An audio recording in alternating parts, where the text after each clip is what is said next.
Queen of ಪ್ಯಾಂಟಿಕಲ್ ಬಂದಿದೆ. ನಿಮ್ಮ love ಲೈಫಿನ ವಿಚಾರವಾಗಿ ಕೆಲವೊಂದು ರೀತಿಯ ಗಮನವನ್ನ ಕೊಡಬೇಕು, ಫೋಕಸ್ ಅನ್ನ ಮಾಡಬೇಕು, ಸ್ವಲ್ಪ ಪೇಷನ್ಸ್ ಆಗಿ ಇದ್ದು ಹೆಚ್ಚು ವರ್ಕ್ ಅನ್ನ ಮಾಡಬೇಕು ಅನ್ನೋದ್ರ ಬಗ್ಗೆ ಆಲೋಚನೆಯನ್ನ ಮಾಡ್ತಾ ಇರುವಂತದ್ದು ರೆಪ್ರೆಸೆಂಟ್ ಆಗ್ತದೆ. ನಿಮಗೆ ರೀಸೆಂಟ್ ಪಾಸ್ಟ್ ಅಲ್ಲಿ 4 of wands, ace of pentacles, ace of wands ಬಂದಿದೆ.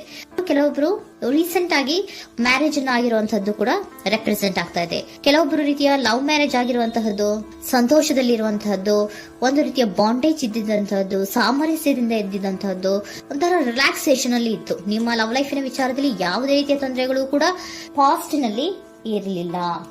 ಆದ್ರೆ ಅಟ್ ಪ್ರೆಸೆಂಟ್ ಯಾವ್ದು ಕಾರ್ಡ್ ರೆಪ್ರೆಸೆಂಟ್ ಆಗ್ತಾ ಇರೋದ್ರಿಂದ ಕೆಲವೊಂದು ರೀತಿಯ ಲೋನ್ಲಿನೆಸ್ ಅನ್ನ ರೆಪ್ರೆಸೆಂಟ್ ಮಾಡ್ತಾ ಇದೆ.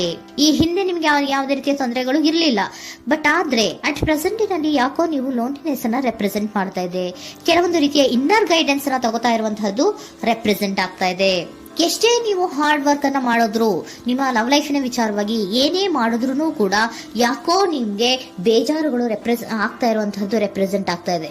ಎಷ್ಟೇ ನೀವು ಹಾರ್ಡ್ ವರ್ಕ್ ಅನ್ನ ಮಾಡ್ತಾ ಇದ್ದೀರಾ ನಿಮ್ಮ ಲವ್ ಲೈಫಿನ ವಿಚಾರದಲ್ಲಿ, ಸ್ವಲ್ಪ ನೀವು ಪಾಸಿಟಿವ್ ಚೇಂಜಸ್ ಗಳನ್ನ ಮಾಡ್ಕೊಳ್ಳೋಣ ಅಂತ ನೀವು ಮಾಡ್ತಾ ಇದ್ರು ಕೂಡ ಅದರಲ್ಲಿ ಯಾವುದೇ ರೀತಿಯ ಸಮಾಧಾನಗಳು ನಿಮ್ಗೆ ಇದ್ದ ಹಾಗೆ ಕಾಣ್ತಾ ಇಲ್ಲ ಅಟ್ ಪ್ರೆಸೆಂಟ್ ಅಲ್ಲಿ. ಯಾಕಂದ್ರೆ ಹರ್ಮಿಟ್ ಕಾರ್ಡ್ ಬಂದಿರೋದ್ರಿಂದ ಲೋನ್ಲಿನೆಸ್ ಅನ್ನ ರೆಪ್ರೆಸೆಂಟ್ ಮಾಡ್ತಾ ಇದೆ. ನಿಮ್ಮ ಲವ್ ಲೈಫಿನ ವಿಚಾರವಾಗಿ ಇನ್ನರ್ ಗೈಡೆನ್ಸ್ ಅನ್ನ ತಗೋತಾ ಇರುವಂತಹದ್ದು, ಏಕಾಂತವಾಗಿ ಕೂತ್ಕೊಂಡು ಯೋಚನೆಯನ್ನ ಮಾಡ್ತಾ ಇರುವಂತಹದ್ದು, ಏನಾಗಿದೆ ಅನ್ನೋದ್ರ ಬಗ್ಗೆ. ಯಾಕೆ ನಾನು ಲವ್ ಲೈಫಿನ ವಿಚಾರದಲ್ಲಿ ಏನೇ ಮಾಡಿದ್ರು ಉಳಿಸ್ಕೊಬೇಕು ಅಂತ ಪ್ರಯತ್ನ ಮಾಡ್ತಾ ಇದ್ರು, ಯಾಕೆ ಆಗ್ತಾ ಇಲ್ಲ ನನಗೆ, ಯಾಕೆ ನಮ್ಮಲ್ಲಿ ಅಸಮಾಧಾನಗಳು ಮೂಡ್ತಾ ಇದೆ, ಭಿನ್ನಾಭಿಪ್ರಾಯಗಳು ಬರ್ತಾ ಇದೆ, ಯಾಕೋ ಸಮಾಧಾನ ಆಗ್ತಾ ಇಲ್ವಲ್ಲ ಅನ್ನುವಂಥದ್ದು ಅಟ್ ಪ್ರೆಸೆಂಟ್ ಅಲ್ಲಿ ನಡೀತಾ ಇರುವಂತಹದ್ದು ರೆಪ್ರೆಸೆಂಟ್ ಆಗ್ತಾ ಇದೆ. ಬೇಜಾರಿನಲ್ಲಿರುವಂತಹದ್ದು, ಸಮಾಧಾನ ಇಲ್ಲದೆ ಇರುವಂತಹದ್ದು, ಇನ್ನರ್ ಗೈಡೆನ್ಸ್ ಅನ್ನ ಕೇಳ್ಕೊತಾ ಇರುವಂತಹದ್ದು, ಏನಾಗಿದೆ ಅನ್ನೋದ್ರ ಬಗ್ಗೆ ನಿಮ್ಮನ್ನ ನೀವೇ ಪ್ರಶ್ನೆಯನ್ನ ಮಾಡ್ಕೊಂತಾ ಇರುವಂತಹದ್ದು ಅಥವಾ ಆತ್ಮಾವಲೋಕನೆಯನ್ನ ಮಾಡ್ತಾ ಇರುವಂತಹದ್ದು ಅಟ್ ಪ್ರೆಸೆಂಟ್ ಅಲ್ಲಿ ರೆಪ್ರೆಸೆಂಟ್ ಆಗ್ತಾ ಇದೆ. ಇಮಿಡಿಯೇಟ್ ಫ್ಯೂಚರ್ ಏನು ಹೇಳ್ತಾ ಇದೆ ನಿಮ್ಗೆ, ಯಾಕೋ ನೀವು ಟ್ರ್ಯಾಪ್ ಆಗಿರುವಂತಹದ್ದು, ಸಿಹಾಕೊಂಡಿರುವಂತಹದ್ದು ರೆಪ್ರೆಸೆಂಟ್ ಆಗ್ತಾ ಇದೆ. ಫೀಲಿಂಗ್ ಗಳಲ್ಲಿ ಸಿಕ್ಕಿ ಬಿದ್ದಂತಹ ಭಾವನೆಗಳು ನಿಮಗೆ ರೆಪ್ರೆಸೆಂಟ್ ಆಗ್ತಾ ಇದೆ. ಯಾಕಂದ್ರೆ ಏನ್ ಮಾಡ್ಬೇಕು ಗೊತ್ತಾಗ್ತಿಲ್ಲ, ಹೇಗ್ ಮಾಡ್ಬೇಕು ಗೊತ್ತಾಗ್ತಿಲ್ಲ, ಹೇಗ್ ಮುಂದಕ್ಕೆ ಇಡಬೇಕು ಗೊತ್ತಾಗ್ತಿಲ್ಲ.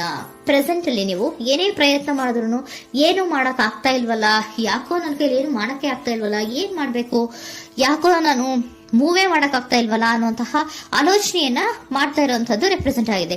ನೈಟ್ ಆಫ್ ಸೋರ್ಟ್ಸ್ ಬಂದಿದೆ. ನೀವೇನೋ ಆಕ್ಷನ್ಸ್ ಅನ್ನ ತಗೊಳ್ಳದೇ ಇದ್ರೆ ಇಮಿಡಿಯೇಟ್ ಅಲ್ಲಿ ನೀವೇನಾದ್ರೂ ಆಕ್ಷನ್ಸ್ ಅನ್ನ ತಗೊಳ್ಳೋದ್ರ ಕಡೆಗೆ ಹೆಚ್ಚು ಗಮನವನ್ನ ಕೊಡಬೇಕಿತ್ತು. ಬಟ್ ನೀವು ಟ್ರ್ಯಾಪ್ ಆಗಿರುವಂತದ್ದು, ಅಲ್ಲೇ ಸಿಗಾಕೊಂಡಿರುವಂತದ್ದು, ಏನೂ ಮಾಡಕ್ ಗೊತ್ತಾಗದೆ ನೀವು ಹಂಗೆ ನಿಂತಿರುವಂತದ್ದು ರೆಪ್ರೆಸೆಂಟ್ ಆಗ್ತಾ ಇದೆ. ಬಟ್ ನೀವು ಮಾಡಬೇಕಾಗಿದ್ದೇನೋ ಏನಾದ್ರೂ ಆಕ್ಷನ್ಸ್ ಅನ್ನ ಕ್ವಿಕ್ ಥಿಂಕಿಂಗ್ ಅನ್ನ ಮಾಡಿ ಏನಾದ್ರೂ ಒಂದು ಆಕ್ಷನ್ಸ್ ಅನ್ನ ತಗೋಬೇಕಿತ್ತು. ನಿಮ್ಮ ಇಮಿಡಿಯೇಟ್ ಫ್ಯೂಚರ್ ನಲ್ಲಿ ಏನಿದೆ, ಸ್ಟ್ರೆಂತ್ ಇದೆ, ಒಂದು ಭದ್ರತೆ ಇದೆ, ಒಂದು ಸ್ಟ್ರಾಂಗ್ ಬಾಂಡೇಜ್ ಇದೆ. ಲವ್ ಲೈಫಿನ ವಿಚಾರದಲ್ಲಿ ನಿಮ್ಗೆ ಏನು ಲವ್ ಲೈಫಿನ ವಿಚಾರದಲ್ಲಿ ಸ್ಟ್ರಾಂಗ್ ಬಾಂಡೇಜ್ ಇದೆ, ಒಂದು ಭದ್ರತೆ ಇದೆ, ಎಲ್ಲವೂ ಇದ್ರೂ ಕೂಡ ನಿಮ್ಮಲ್ಲಿ ನಿಮಗೆ ಸ್ವಲ್ಪ ಕೆಲವೊಂದು ಅನುಮಾನಗಳು ಇದೆ. ಆ ವಿಚಾರಕ್ಕೆ ನೀವೇನು ಆಕ್ಷನ್ಸ್ ಅನ್ನ ತಗೊಳ್ದಿರ ಸುಮ್ಮನೆ ಇರುವಂತಹದ್ದು, ಟ್ರ್ಯಾಪ್ ಆಗಿರುವಂತಹ ಸ್ಥಿತಿಯಲ್ಲಿ. ಯಾಕಂದ್ರೆ ಎಲ್ಲ ಇದ್ರೂ ಕೂಡ ನಿಮ್ಮಲ್ಲಿ ಯಾವುದೋ ಒಂದು ರೀತಿಯ ಅನುಮಾನಗಳು, ನಿಮ್ಮನ್ನೇ ನೀವು ಅನುಮಾನಿಸ್ತಾ ಇರುವಂತಹದ್ದು ರೆಪ್ರೆಸೆಂಟ್ ಆಗ್ತಾ ಇದೆ. ಏನಾದ್ರೂ ಆಕ್ಷನ್ಸ್ ಅನ್ನ ತಗೋಬೇಕು, ಒಂದು ಸ್ಟ್ರಾಂಗ್ ಬಾಂಡೇಜ್ ರೆಡಿ ಆಗ್ಬೇಕಂದ್ರೆ ಇಮಿಡಿಯೇಟ್ ಫ್ಯೂಚರ್ ನಲ್ಲಿ ಏನಾದ್ರೂ ನಾನು ಒಂದು ಸ್ಟ್ರಾಂಗ್ ಆಕ್ಷನ್ ಏನಾದ್ರೂ ಮಾಡಬೇಕು ಅನ್ನುವಂತಹ ಆಲೋಚನೆಯನ್ನ ನೀವು ಮಾಡಬೇಕಾಗತ್ತೆ. ಆತರ ಮಾಡಿ ನೀವು ಇಮಿಡಿಯೇಟ್ ಫ್ಯೂಚರ್ ನಲ್ಲಿ ಕೆಲವೊಂದು ರೀತಿಯ ಕಮ್ಯುನಿಕೇಶನ್ ಗಳನ್ನ ಮಾಡುವಂತಹದ್ದು ರೆಪ್ರೆಸೆಂಟ್ ಆಗ್ತಾ ಇದೆ. ಒಂದು ಸ್ಟ್ರಾಂಗ್ ಬಾಂಡೇಜ್ ಇರಬೇಕು. ಇದೇ ನಿಮ್ಮ ಬಾಟಮ್ ಆಫ್ ದ ಡಕ್ ಕೂಡ ಬಂದಿರುವಂತಹದ್ದು. ಪೋಷಣೆಯನ್ನ ಮಾಡಬೇಕು. ಸ್ವಲ್ಪ ಯಾಕೆ ಪೋಷಣೆಯನ್ನ ಮಾಡಬೇಕು ಅಥವಾ ಹೆಚ್ಚು ಗಮನವನ್ನ ಕೊಡಬೇಕು, ಫೋಕಸ್ ಅನ್ನ ಕೊಡಬೇಕು ಅಂದ್ರೆ, ನೀವು ಟ್ರ್ಯಾಪ್ ಆಗಿರುವಂತಹ ಸ್ಥಿತಿಯಲ್ಲಿ ಇದ್ದೀರಾ, ಏನೂ ಮಾಡ್ತಾ ಇಲ್ಲ. ನಿಮಗೂ ಗೊತ್ತು ನಮ್ಮ ಲವ್ ಲೈಫಿನ ವಿಚಾರದಲ್ಲಿ ಬಾಂಡೇಜ್ ಇದೆ, ಸ್ಟ್ರಾಂಗ್ ಬಾಂಡೇಜ್ ಇದೆ, ಒಂದು ಭದ್ರತೆ ಇದೆ, ನಾವು ಅಷ್ಟು ಈಸಿಯಾಗಿ ಬಿಡಕ್ ಆಗಲ್ಲ ಅನ್ನೋದು ನಿಮಗೆ ಗೊತ್ತು. ಆದ್ರೆ ನೀವು ಏನಾಗಿದ್ದೀರಾ, ಟ್ರ್ಯಾಪ್ ಆಗಿದ್ದೀರಾ, ಯಾವುದೇ ರೀತಿಯ ಆಕ್ಷನ್ಸ್ ಅನ್ನು ತಗೋತಾ ಇಲ್ಲ.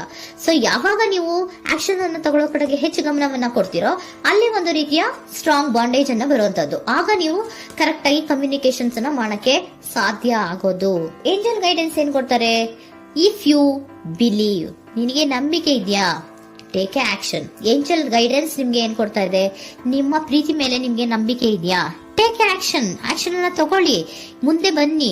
ಆಕ್ಷನ್ ಅನ್ನ ತಗೊಂಡು ಸ್ಟ್ರಾಂಗ್ ಬಾಂಡೇಜ್ ಇದೆ ನನ್ನ ಲವ್ ಲೈಫಿನಲ್ಲಿ, ಒಂದು ಭದ್ರತೆ ಇದೆ, ನಾವಿಬ್ರು ಅಂಡರ್ಸ್ಟ್ಯಾಂಡಿಂಗ್ ಇದೀವಿ, ಒಂದು ರೀತಿಯ ಸಾಮರಸ್ಯ ಇದೆ ಅಂತ ನೀವು ಅನ್ಕೊಂಡಿದ್ರೆ ಮಾತಾಡಿ ಕ್ಲಿಯರ್ ಅನ್ನ ಮಾಡ್ಕೊಳ್ಳಿ, ವಿಷಯಗಳನ್ನ ಕ್ಲಾರಿಟಿಗೆ ತಗೊಳ್ಳಿ. ಯಾವಾಗ ನಿಮ್ಮಲ್ಲಿ ನಿಮಗೆ ನಂಬಿಕೆ ಇದ್ರೆ, ಇಫ್ ಯು ಬಿಲೀವ್, ನಿಮ್ಮನ್ನ ನೀವು ನಂಬಿದ್ರೆ ನೀವೇನ್ ಮಾಡ್ಬೇಕು, ಟೇಕ್ ಆಕ್ಷನ್ಸ್ ಅನ್ನ ತಗೊಂಡು ಮುಂದೆ ಬರ್ಬೇಕು ಅನ್ನುವಂತಹದ್ದು ಏಂಜಲ್ ಗೈಡೆನ್ಸ್ ನಿಮ್ಗೆ ಕೊಡ್ತಾ ಇರುವಂತಹದ್ದು.